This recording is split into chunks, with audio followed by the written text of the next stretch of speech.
Hello, I'm Ollie and this is CriminOlly, where I talk about crime, pulp, horror, that kind of thing. Today the channel is 4 years old. Here are my thoughts on the journey so far.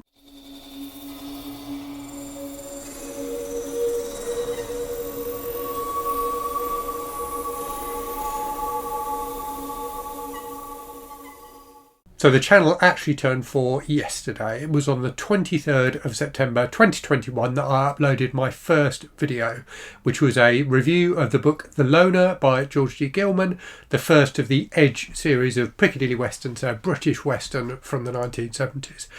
When I uploaded that video, I had no expectation of the channel turning into anything at all. I started the channel purely to win a bet with my daughter, and I expected to lose that bet. So the bet was who could get to 100 subscribers first. I didn't expect to win the bet, but I did, and 4 years later the channel is still going reasonably strongly. I'll let you judge how strong it is, but certainly it's grown far beyond my original expectations. So what I do every year on or around the anniversary of the channel is what's called the BookTube anniversary tag. So this is 14 questions about my thoughts about the channel, about the last year in particular, about plans for the future and that kind of thing. So if that sounds interesting, stick around and I will answer the questions. I've got them on my phone here. So the first question I've already answered. What anniversary are you celebrating? So yes, 4 years. Second question, what genre or genres does your channel generally focus on? Hopefully you know that by now. It's crime, pulp, horror, that kind of thing. So when I started the channel, I started it because, not when I started it, when I looked around BookTube after starting the channel. So the history of me starting the channel is, as I've said, to win a bet. I decided to start a channel talking about books because I love books and, I'm reasonably knowledgeable about books. But when I started looking around BookTube, the kind of books I wanted to talk about were kind of old paperbacks. So, The Loner by George G. Gilman is a great example of that. And these were the kind of books that I didn't see other people talking about. So I definitely talk a lot more broadly than that crime, pulp, horror remit. And I definitely don't talk about, I don't only talk about older paperbacks. But I do think that that's one thing I do on the channel that is less common. There are certainly other channels that do it, but I don't think it's as common as people talking about new books on BookTube. So I guess what I'm trying to say here is, whilst the genre focus of my channel is basically crime and horror fiction, although I do talk about and read a wide range of genres, the true focus of the channel is really more on older, less well-known kind of books rather than the new books, although clearly I talk about new books as well. Right, next question. What are you most proud of on your channel in the last year? So perhaps the most notable thing, but not the thing I'm most proud of, is the video I made about changes that were happening to the Kindle ecosystem, which ended up being by far my most successful video ever. I don't think it's quite hit 1 million views yet, but it kind of got close. I got picked up by the algorithm and it was going like that, and I was thinking, wow, it might actually get to 1 million, and then it just stopped. So it still gets the odd view, but I suspect it may never get to 1 million views, or it will take a while for that to happen anyway. So that's the most notable thing that has happened on the channel. But I'm not particularly proud of that. I consider that to have been a pure fluke. So I think it was an interesting subject. It was a subject I wanted to talk about. I'd been thinking about doing a video about it anyway. And then Erie, one of my subscribers, emailed me with a link to a story about the news and said, maybe this is something you should talk about on the channel. And that's kind of what inspired me to make the video when I made it. But the success of that video was purely down to a bit of luck with the algorithm rather than it being a particularly good video. I don't consider it to have been one of my better videos. So the thing I'm most proud of this year is clearly my involvement in Trash Tales. So the anthology of trashy fiction that was edited by Alex from the channel, Alex Unabridged. My name is on the cover. It says CriminOlly Presents at the top, but Alex really did all of the work on this. So, all of the editing, he was ably supported by Lecton from the channel, Reading from the Depths, in terms of like proofreading and things like that. But Alex did like all the interior design. He designed the cover and things like that. I was purely involved in like the choosing of the stories, so the sifting through of the huge number of stories that we had submitted. But I'm really proud of my involvement in this book. I think it ended up absolutely fantastic, largely down to Alex's hard work. I'll leave a link in the description to where you can buy it, should you want to, if you haven't already got a copy. But yeah, it's a really fun read, a nice mix of kind of trashy fiction, and it's lovely to have a physical object that kind of embodies what I talk about on the channel, that kind of the joy of reading pure escapism. So yes, to have a physical object that relates to that is lovely. So that's what I'm most proud of in terms of the channel this year. Right, moving on then, and I've managed to lose my place. Right, so question 4, do you receive ARCs for review? So ARCs, if you don't know, are advanced review copies or advanced reader copies. So basically, pre-release copies of books. So yes, I absolutely do. I probably get, a few every month, to be honest with you, both from publishers and also from like independent authors. So I do try and support independent and self-published authors on the channel.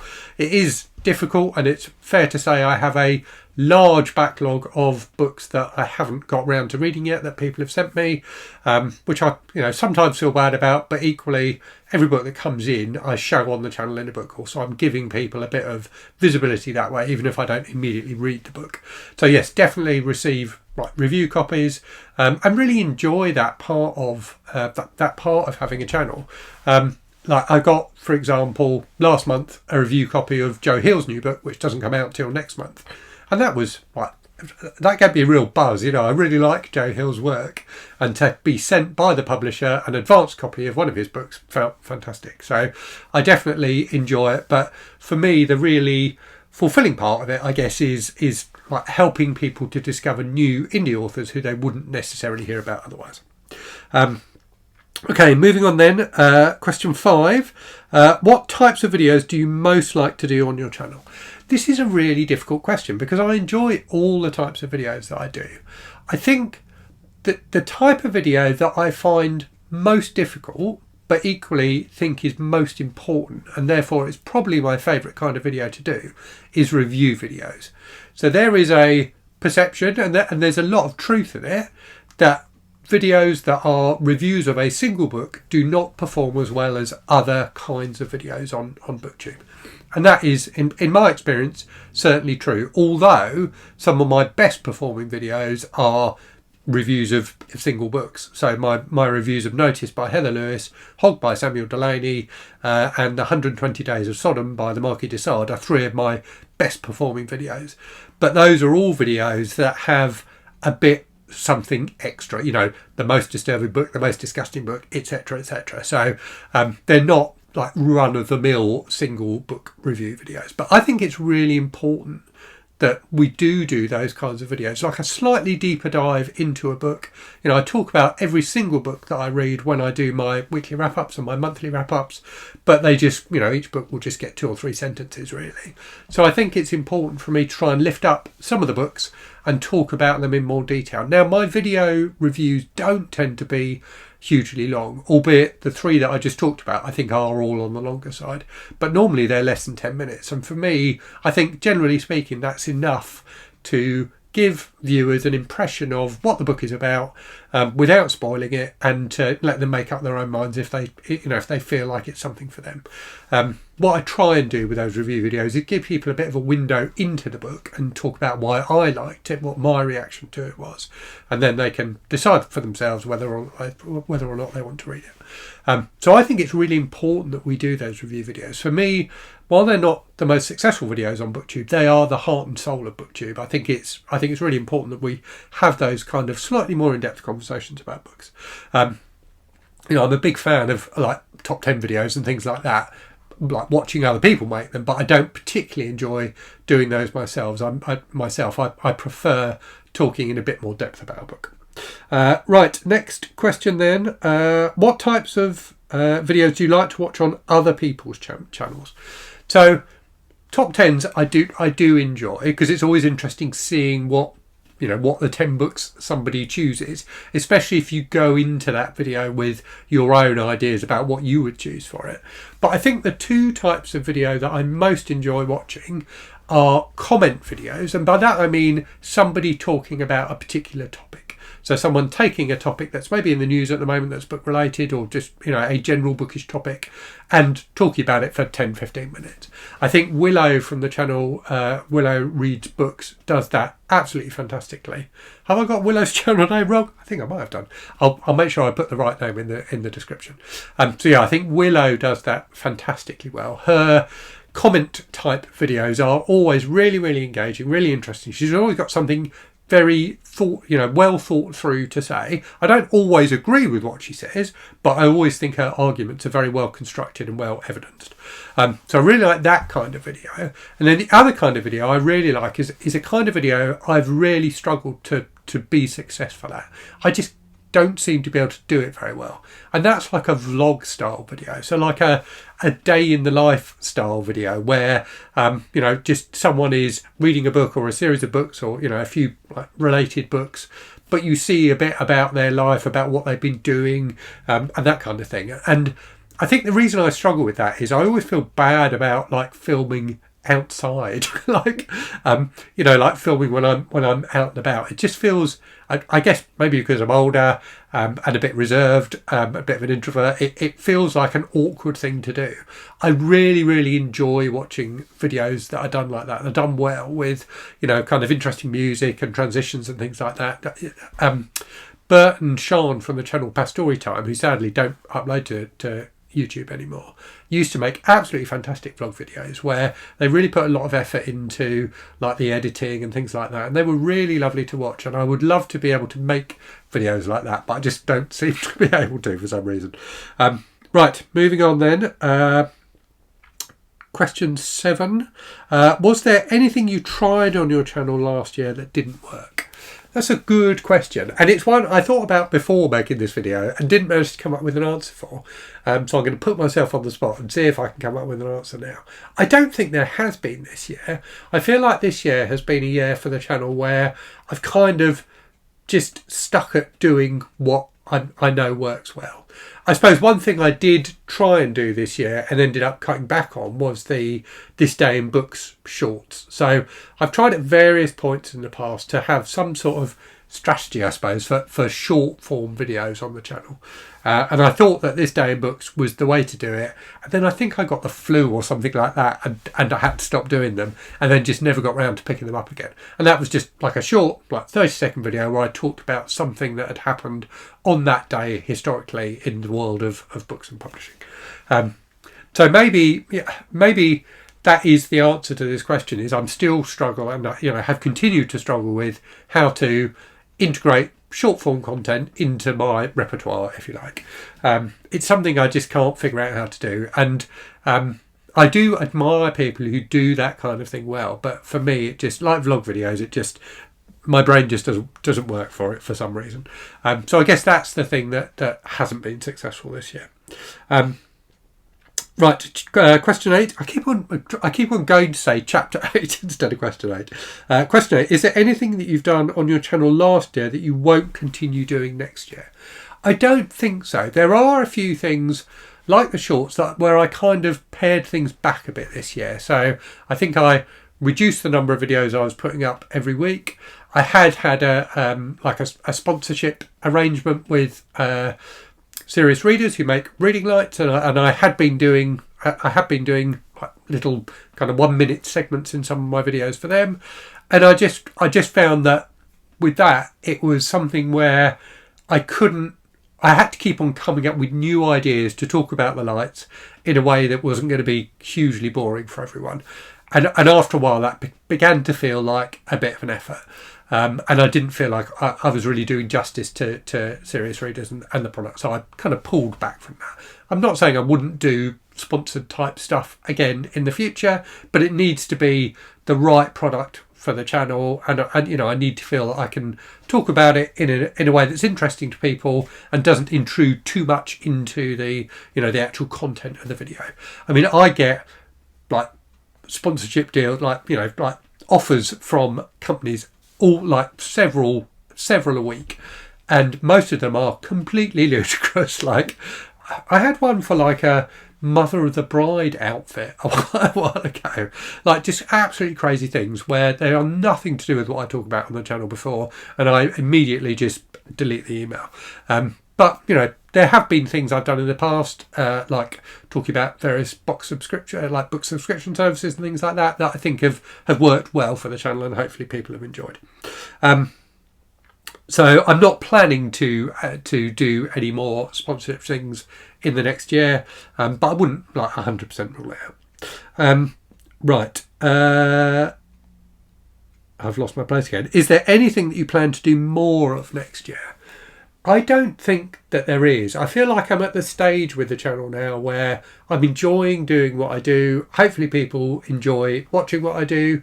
And I've kind of got into a nice routine with it that feels manageable for me. So I think I'm just going to stick with that. So that will be, you know, broadly speaking, videos Saturday, Sunday, Tuesday, albeit I did put up a video this Tuesday because I got busy. So this video is going up on Wednesday instead, but normally Saturday, Sunday, Tuesday, Thursday, with Thursday being the day when I do a book review. So yeah, I think I'm probably going to stick with that.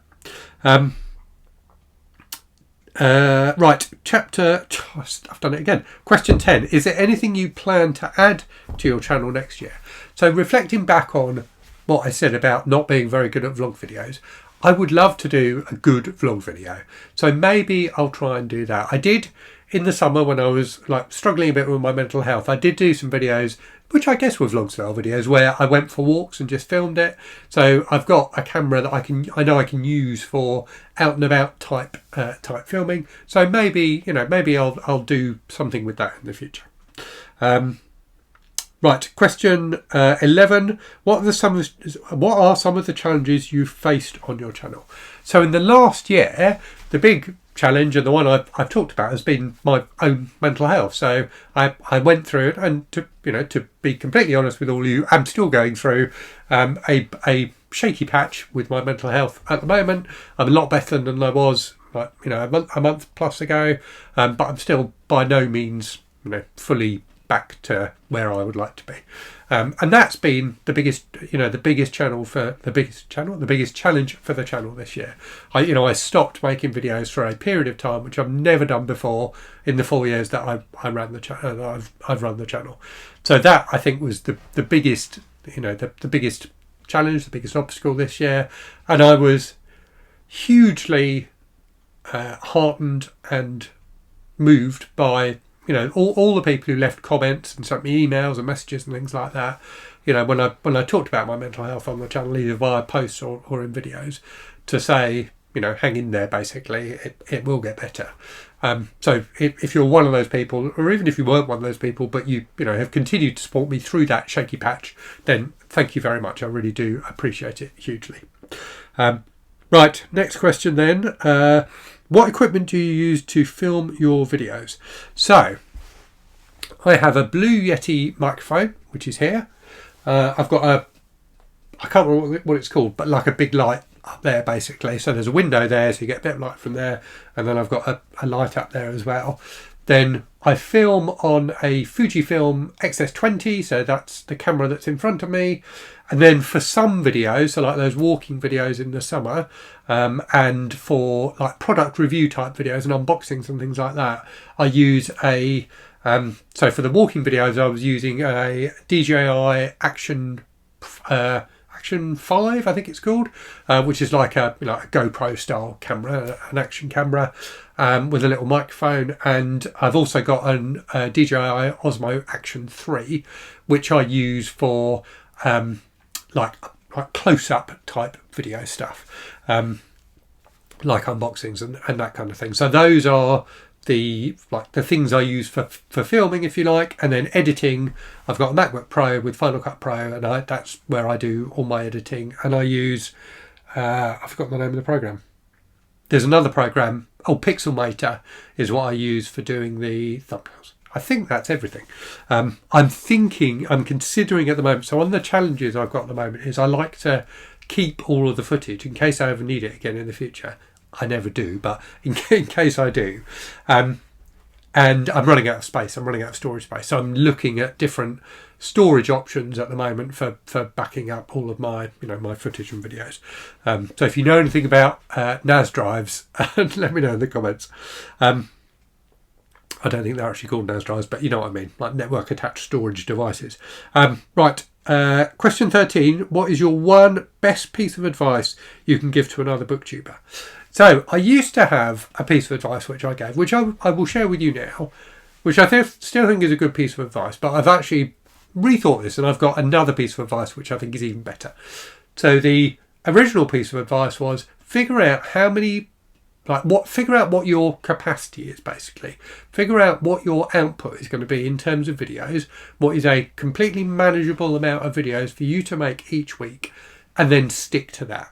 Don't do more, don't do less, just stick to a regular schedule of 1 or 2 or 3 or 4 or whatever is manageable for you. That many videos a week, because the YouTube algorithm, YouTube likes predictability. It likes to know when you're going to put up videos for whatever reason. I don't know why, but it does. So I think that's my original piece of advice.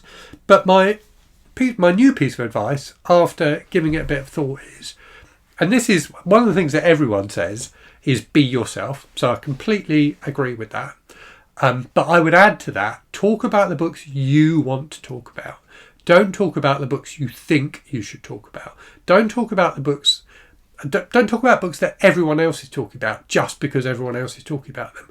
If you read one of those books and you've got something really interesting to say about it, then yeah, make a video about it, absolutely. But don't talk about books just because they're popular at that moment in time. Talk about the books that mean something to you. Talk about the books that you've had a genuine interest and reaction to, because that makes for much more interesting content. Okay, final question then, question 14. What is the best part of having a BookTube channel? It's the community. This is the answer that everyone gives, and it's true. The BookTube community is a really wonderful community. There are a lot of great creators out there making fantastic content, and who I have, interesting and rewarding conversations with, kind of offline, if you like. But there are also a host of wonderful people who watch the videos. And that, for me, is the really important part of the community. It's everyone who watches and comments and gets involved in discussions. There's a video, a tag video I'm going to do soon, which is the Windows and Mirrors tag, where one of the questions is, which booktuber's taste most reflects yours, and who do you get good recommendations from, really.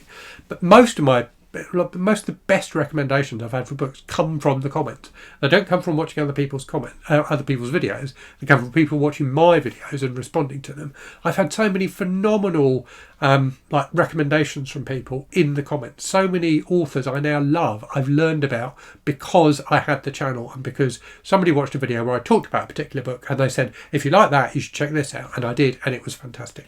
So that, for me, is the thing that is just phenomenal about BookTube, is that sense of community, the sense that we are brought together by our shared love of books. And I absolutely love coming on here and talking to all of you about books and sharing with you books that have been not necessarily even meaningful. I was going to say meaningful there. And clearly a lot of the books I read aren't meaningful, but they are fun. They give me pleasure. They give me enjoyment. And I love talking to all of you about that, and hopefully taking you all on a bit of a journey, and giving you suggestions of other things you might want to read that will give you the same warm inner feeling that they have given me. So that's my answer to the final question. So yes, that is all of the 14 questions answered. Here's to another year. Hopefully I won't have to take a break this year.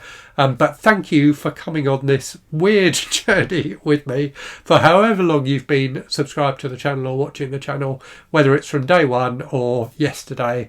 I really, really appreciate all of my subscribers and what you bring to my enjoyment of reading. So thank you. Anyway, I will leave it there and say, as always, thanks very much for watching. Hope you're safe and well out there. Hope you're reading good stuff, and I'll speak to you again very soon. Cheerio.